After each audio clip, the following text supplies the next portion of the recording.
బాగుంది మీ eco system మొత్తం. మీ కవిత్వాలు మీరే రాయాలి. మిగతా పేపర్లు కూడా చదువురి కనీసం అప్పుడప్పుడు. ఆంధ్రజ్యోతి వేరే వేరే పేపర్లు అన్ని చదువురి. నిజాలేదో కూడా తెలుస్తాయి కదా. కాంగ్రెస్ పార్టీ చేస్తున్న మోసాలు, కాంగ్రెస్ పార్టీ ఇరిగేషన్ పైన చేస్తున్నటువంటి ఏ కవిత్వాలు పెట్టుకొని మీ పేపర్లలో రాసుకొని మళ్ళీ మీ పేపర్లలోనే అవే తీసుకొచ్చి ప్రెస్ మీట్లలో అవే చూపించి మాట్లాడు. సింపుల్. బేసిన్లు లేవు, బేసజాలాలు లేవు అన్నారు ఎవరు? బేసిన్లు లేవు, బేసజాలాలు లేవు అనేటటువంటి వ్యక్తి ఎవరు? రాయలసీమకు పోయి రతనాలసీమ చేస్తామని చెప్పి రాగి సంగటి తిన్నొచ్చినోడు ఎవరు?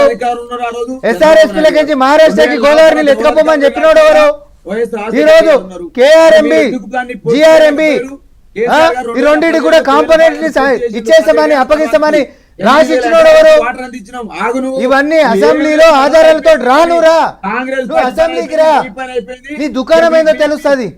నీ దుకాణం ఏదో మర్యాదగా మర్యాదగా నేను చెప్తున్నా. మేమేం అమర్యాద చేయం, మర్యాదగానే అడుగుతాం మిమ్మల్ని. చాలా మర్యాదగా అడుగుతాం. నువ్వు రావాలి. కాదు బాలరాజ్ భాయ్, మీ కేసీఆర్ గారు రేపటి నుంచి తోలు తీస్తాడంట. ఫామ్ హౌస్ లో కూర్చొని కోడి తోలు, మేక తోలు తీసింది చాలు. ఇప్పుడు చట్టసభలకు రమ్మను, ఎవరితో ఎవరు తీస్తారో. ఒక నిమిషం బాలరాజు గారు, వారు అడిగిన దాంట్లో నాకు ఒక్కటి చెప్పండి. మీరు 8 ఒక నిమిషం మాట్లాడివ్వండి. ఇదే విషయాలు, ఇదే అంశాలు కేసీఆర్ అసెంబ్లీకి వచ్చి రేపు మాట్లాడతారా? ఇంతకన్నా గట్టిగా ఎండగట్టే ప్రయత్నం కూడా ఉంది. విత్ ప్రామిస్ ఆఫ్ సీఎం, మీ గౌరవానికి భంగం కలిగించకుండా చూసుకునే బాధ్యత నాది అని సీఎం రేవంత్ రెడ్డి అంటున్నారు. విషయాలు వాస్తవాలే మాట్లాడుకుందాం రమ్మంటున్నారు. రండి. 100% వస్తారండి. Okay, very good. That is what Telangana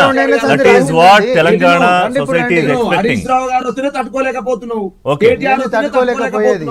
మా మాజీ మంత్రులకే సమాధానం చెప్పలేకపోతున్నావు. కాదు దొంగ తిరుగుడు. కిషోర్ రెడ్డి గారు మాట్లాడతారు. బిఫోర్ దట్ ఒక చిన్న బ్రేక్ తీసుకుందాం.